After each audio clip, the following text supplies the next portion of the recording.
ಪ್ರಧಾನಿ ನರೇಂದ್ರ ಮೋದಿ ಅವರು ಮೊನ್ನೆ ಒಂದು ಭಾಷಣ ಮಾಡಿದ್ರು. ಅದರಲ್ಲಿ ಇಂಧನ ಬಳಕೆ ಕಡಿಮೆ ಮಾಡಿ, ಚಿನ್ನ ಖರೀದಿಯನ್ನ ಅವಾಯ್ಡ್ ಮಾಡಿ ಎಂದಿದ್ರು. ಇದರ ಬಗ್ಗೆ ಬಹಳ ಚರ್ಚೆ ಆಗ್ತಾ ಇದೆ.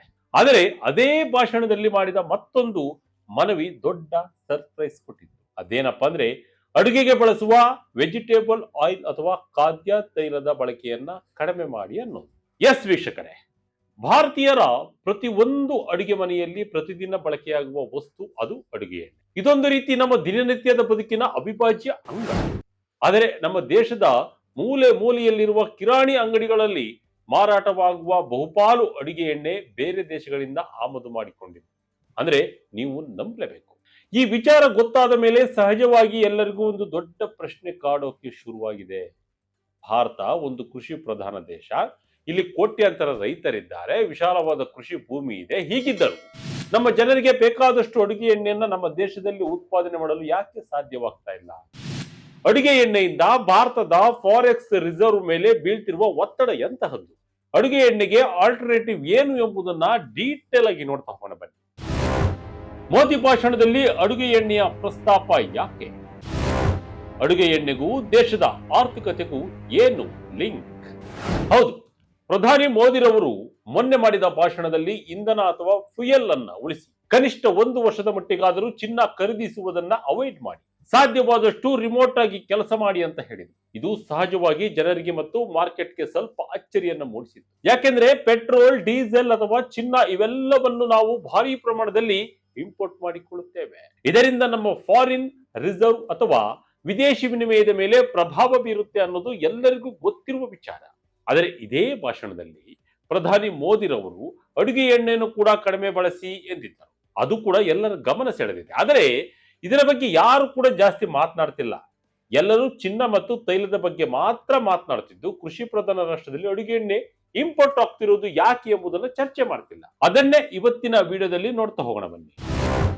ವರ್ಷಕ್ಕೆ 16 ಮಿಲಿಯನ್ ಟನ್ ಎಣ್ಣೆ ಆಮದು. ಖರ್ಚಾಗುವ ಹಣ ಬರೋಬ್ಬರಿ 1.61 ಲಕ್ಷ ಕೋಟಿ ರು. ನಿಮಗೆ ಆಶ್ಚರ್ಯವಾಗಬಹುದು. ಇದು ಪ್ರಪಂಚದಲ್ಲಿ ಅತಿ ಹೆಚ್ಚು ಅಡುಗೆ ಎಣ್ಣೆಯನ್ನ ಇಂಪೋರ್ಟ್ ಮಾಡಿಕೊಳ್ಳುವ ದೇಶಗಳ ಪಟ್ಟಿಯಲ್ಲಿ ಭಾರತ ಟಾಪ್ ನಲ್ಲಿದೆ.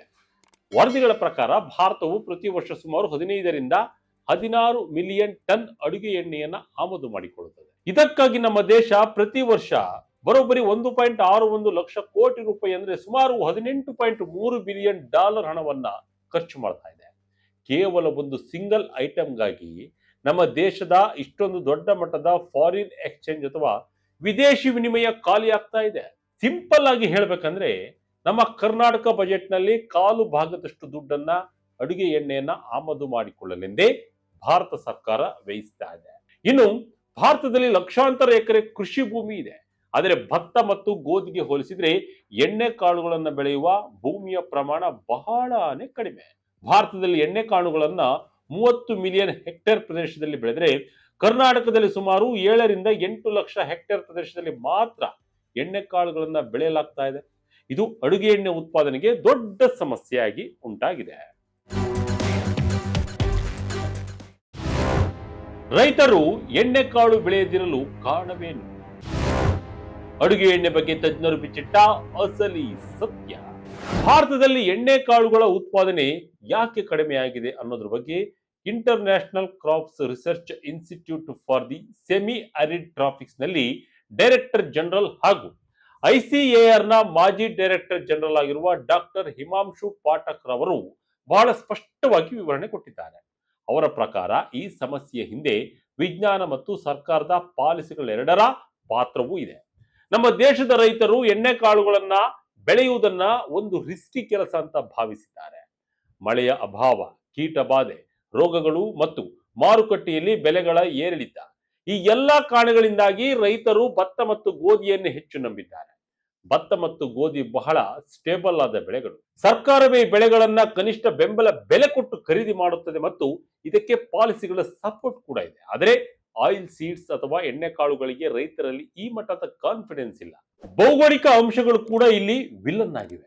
ಸಾಮಾನ್ಯವಾಗಿ ಬೇಳೆಕಾಳುಗಳು ಮತ್ತು ಎಣ್ಣೆ ಕಾಳುಗಳನ್ನ ಮಣ್ಣಿನ ಫಲವತ್ತತೆ ಕಡಿಮೆ ಇರುವ, ನೀರಾವರಿ ಸೌಲಭ್ಯ ಇಲ್ಲದಿರುವ ಕಳಪೆ ಜಮೀನುಗಳಲ್ಲಿ ಬೆಳೆಯಲಾಗುತ್ತೆ. ನೀವು ಕಳಪೆ ಜಮೀನಿನಲ್ಲಿ ಬೆಳೆ ಬೆಳೆದ್ರೆ ಅಲ್ಲಿ ಇಳುವರಿ ಕೂಡ ಕಳಪೆಯಾಗಿಯೇ ಇರುತ್ತೆ. ಇದು ಪ್ರಮುಖ ಕಾರಣ ಅಂತಾರೆ ತಜ್ಞರು. ಪಂಜಾಬ್ ಮತ್ತು ಹರಿಯಾಣದಂತಹ ರಾಜ್ಯಗಳಲ್ಲಿ ರೈತರು ಇಂದಿಗೂ ಭತ್ತ ಗೋಧಿ ರೊಟೇಷನ್ ಅನ್ನೇ ಫಾಲೋ ಮಾಡ್ತಾರೆ. ಯಾಕೆಂದ್ರೆ ಅಲ್ಲಿ ಬೆಳೆ ಮತ್ತು ಖರೀದಿಯ ಗ್ಯಾರಂಟಿ ಇದೆ. ನೀರು ಮತ್ತು ವಿದ್ಯುತ್ ಖರ್ಚನ್ನ ಲೆಕ್ಕ ಹಾಕಿದ್ರೆ ಆರ್ಥಿಕವಾಗಿ ಭತ್ತ ಗೋಧಿಗಿಂತ ಎಣ್ಣೆ ಕಾಳುಗಳೇ ಹೆಚ್ಚು ಲಾಭದಾಯಕ. ಆದರೂ ಕೂಡ ಉಚಿತ ವಿದ್ಯುತ್, ಇನ್ಸೂರೆನ್ಸ್ ಮತ್ತು ಖರೀದಿ ಪ್ರಕ್ರಿಯೆ ಎಲ್ಲವೂ ಭತ್ತ ಮತ್ತು ಗೋಧಿಯ ಪರವಾಗಿರುವುದರಿಂದ ರೈತರು ಎಣ್ಣೆ ಕಾಳುಗಳತ್ತ ಮುಖ ಮಾಡ್ತಾ ಇಲ್ಲ. ಅದು ನಮ್ಮ ಫಾರೆಕ್ಸ್ ರಿಸರ್ವ್ ಮೇಲೆ ದೊಡ್ಡ ಒತ್ತಡ ಬೀಳಲು ಕಾರಣವಾಗಿದೆ. ಬದಲಾಗ್ತಿದೆ ಟ್ರೆಂಡ್, ಬರ್ತಿದೆ ಹೊಸ ಟೆಕ್ನಾಲಜಿ. 10,103 ಕೋಟಿ ರೂಪಾಯಿ ವೆಚ್ಚದ ಬೃಹತ್ ಮಿಷನ್. ಆದರೆ ಈಗ ವಿಜ್ಞಾನ ಮತ್ತು ಪಾಲಿಸಿಗಳೆರಡೂ ಈ ತಪ್ಪುಗಳನ್ನ ತಿದ್ದುವ ಕೆಲಸ ಮಾಡ್ತಾ ಇದೆ. ಹಿಂದೆಲ್ಲ ಒಂದು ಸಣ್ಣ ರೋಗ ಬಂದರೆ ಇಡೀ ಎಣ್ಣೆಕಾಳು ಬೆಳೆಯೇ ನಾಶವಾಗ್ತಾ ಇತ್ತು. ಆದರೆ ಈಗ ಕೀಟಬಾಧೆ ಮತ್ತು ಹವಾಮಾನ ವೈಪರೀತ್ಯಗಳನ್ನ ತಡೆದುಕೊಳ್ಳಬಲ್ಲ ಹೊಸ ತಳಿಗಳು ಬಂದಿವೆ. ಕೇವಲ ಗುಣಮಟ್ಟದ ಬೀಜಗಳನ್ನ ಬಳಸುವುದರಿಂದಲೇ 15% ಇಳುವರಿ ಹೆಚ್ಚಿಸಬಹುದು. ಇದರ ಜೊತೆಗೆ ಭಾರತವನ್ನ ಅಡುಗೆ ಎಣ್ಣೆಯಲ್ಲಿ ಆತ್ಮನಿರ್ಭರ್ ಅನ್ನ ಸಾಧಿಸಲು ಸರ್ಕಾರ national mission and edible oil seeds ಅನ್ನೋ ದೊಡ್ಡ ಯೋಜನೆಯನ್ನ ಜಾರಿಗೆ ತಂದಿದೆ. 2024-25ರಿಂದ 2030-31ರವರೆಗೆ ನಡೆಯಲಿರುವ ಈ ಮಿಷನ್ಗಾಗಿ ಬರೋಬ್ಬರಿ 10,103 ಕೋಟಿ ರೂಪಾಯಿಗಳನ್ನ ಮೀಸಲಿಡಲಾಗಿದೆ. ಸಾಸಿವೆ, ಕಡಲೆಕಾಳು, ಸೋಯಾಬೀನ್, ಸೂರ್ಯಕಾಂತಿ ಮತ್ತು ಎಣ್ಣೆ ಬೆಳೆಗಳನ್ನ ಟಾರ್ಗೆಟ್ ಮಾಡಲಾಗಿದೆ. 2022-23ರಲ್ಲಿ 39 ಮಿಲಿಯನ್ ಟನ್ ಇದ್ದ ಉತ್ಪಾದನೆಯನ್ನ 2030-31ರ ಹೊತ್ತಿಗೆ 69.7 ಮಿಲಿಯನ್ ಟನ್ಗೆ ಏರಿಸುವ ಬೃಹತ್ ಗುರಿಯನ್ನ ಹೊಂದಲಾಗಿದೆ. ಉತ್ತಮ ಕನಿಷ್ಠ ಬೆಂಬಲ ಬೆಲೆ ಮತ್ತು ಇನ್ಸೂರೆನ್ಸ್ ಕೊಡುವ ಮೂಲಕ ರೈತರಿಗೆ ಭರವಸೆ ಮೂಡಿಸುವ ಕೆಲಸ ನಡೀತಾ ಇದೆ. ಮೋದಿ ಭಾಷಣದ ಹಿಂದಿರುವ ಆರ್ಥಿಕ ಲೆಕ್ಕಾಚಾರ. ಆಮದು ಕಡಿಮೆಯಾದ್ರೆ ರೂಪಾಯಿ ಮೌಲ್ಯ ಸೇ. ಇನ್ನು ಪ್ರಧಾನಿ ಮೋದಿರವರು ಅಡುಗೆ ಎಣ್ಣೆ ಕಡಿಮೆ ಬಳಸಿ ಅಂತ ಹೇಳಿದ್ದರ ಹಿಂದೆ ಎಕನಾಮಿಕ್ ಲೆಕ್ಕಾಚಾರವನ್ನ ನಾವು ಅರ್ಥ ಮಾಡಿಕೊಳ್ಳಲೇಬೇಕು. 2025-26ರ ಲೆಕ್ಕಾಚಾರದ ಪ್ರಕಾರ ನಾವು $19.5 ಬಿಲಿಯನ್ ಮೌಲ್ಯದ ವೆಜಿಟೇಬಲ್ ಆಯಿಲ್ ಅನ್ನ ಇಂಪೋರ್ಟ್ ಮಾಡಿಕೊಂಡಿದ್ದೇವೆ. ಇರಾನ್ ಯುದ್ಧದಂತಹ ಗ್ಲೋಬಲ್ ಸಮಸ್ಯೆಗಳಿಂದಾಗಿ ಟ್ರೇಡ್ ಮತ್ತು ಎನರ್ಜಿ ರೂಟ್ಗಳು ಡಿಸ್ಟರ್ಬ್ ಆಗಿವೆ. ಇಂತಹ ಟೈಮ್ನಲ್ಲಿ ನಾವು ಅಡುಗೆ ಎಣ್ಣೆಯ ಆಮದನ್ನ ಕಡಿಮೆ ಮಾಡಿದ್ರೆ ಅದು ನೇರವಾಗಿ ನಮ್ಮ ಕರೆಂಟ್ ಅಕೌಂಟ್ ಡೆಪಾಸಿಟ್ ಅನ್ನ ಕಡಿಮೆ ಮಾಡುತ್ತದೆ.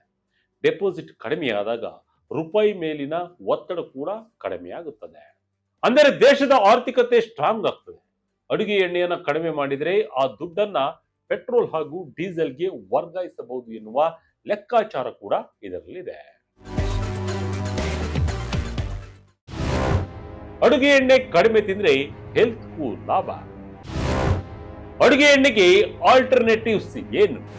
ಇದು ಕೇವಲ ಆರ್ಥಿಕತೆಯ ವಿಚಾರ ಮಾತ್ರ ಅಲ್ಲ, ಇದರ ಹಿಂದೆ ಒಂದು ದೊಡ್ಡ ಹೆಲ್ತ್ ಮೆಸೇಜ್ ಕೂಡ ಇದೆ.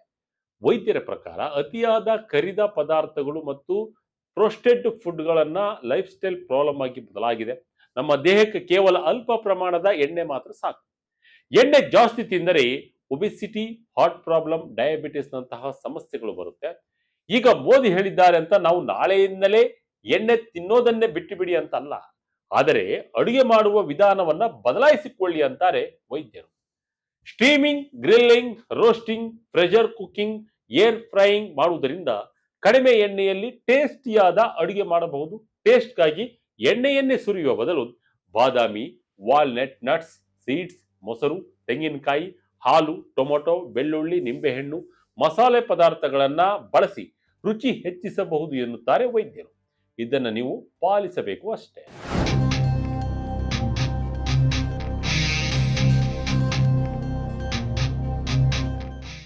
ಒಟ್ಟಿನಲ್ಲಿ ಪ್ರಧಾನಿ ಮೋದಿರವರು ಕೊಟ್ಟಿರುವ ಈ ಮೆಸೇಜ್ ಕೇವಲ ಪಾಲಿಸಿ ರೂಮ್ಗಳಲ್ಲಿ ಅಥವಾ ಇಂಡಸ್ಟ್ರಿಗಳಲ್ಲಿ ಸಾಲ್ವ್ ಆಗುವಂತದಲ್ಲ. ಇದರ ಪರಿಹಾರ ಇರೋದು ಪ್ರತಿಯೊಬ್ಬರ ಅಡುಗೆ ಮನೆಯಲ್ಲಿ. ಭಾರತದ ಕೋಟ್ಯಾಂತರ ಮನೆಗಳಲ್ಲಿ ಅಡುಗೆ ಎಣ್ಣೆಯ ಬಳಕೆಯನ್ನ ಸ್ವಲ್ಪವೇ ಕಡಿಮೆ ಮಾಡಿದ್ರೂ ದೇಶದ ಇಂಪೋರ್ಟ್ ಬಿಲ್ ಭಾರಿ ಪ್ರಮಾಣದಲ್ಲಿ ಕಡಿಮೆ ಆಗುತ್ತೆ. ಇದರಿಂದ ದೇಶದ ಫಾರಿನ್ ಎಕ್ಸ್ಚೇಂಜ್ ಉಳಿಯುತ್ತೆ, ರೂಪಾಯಿ ಮೌಲ್ಯ ಗಟ್ಟಿಯಾಗುತ್ತೆ, ಜೊತೆಗೆ ಜನರು ಕೂಡ ಆರೋಗ್ಯವಾಗಿರ್ತಾರೆ. ಇದೇ ಕಾರಣಕ್ಕೆ ಪ್ರಧಾನಿಯವರು ಇಷ್ಟೊಂದು ಬೇಸಿಕ್ ಎನಿಸುವ ಅಡುಗೆ ಎಣ್ಣೆಯ ವಿಚಾರವನ್ನ ರಾಷ್ಟ್ರ ಮಟ್ಟದಲ್ಲಿ ಪ್ರಸ್ತಾಪಿಸಿರೋದು. ಇದರ ಬಗ್ಗೆ ನಿಮಗೆ ಏನನ್ಸುತ್ತೆ? ಕಮೆಂಟ್ ಮೂಲಕ ನಿಮ್ಮ ಅಭಿಪ್ರಾಯವನ್ನ ತಿಳಿಸಿ. ಇದಾಗಿತ್ತು ಈ ಕ್ಷಣದ ಇಂಟ್ರೆಸ್ಟಿಂಗ್ ಸ್ಟೋರಿ. ಇದೇ ರೀತಿಯ ಸ್ಟೋರಿಗಾಗಿ ವಿಜಯಂಗಡ್ಕ website, YouTube page, Facebook page follow ಮಾಡ್ತಾ ಇರಿ. ಧನ್ಯವಾದಗಳು.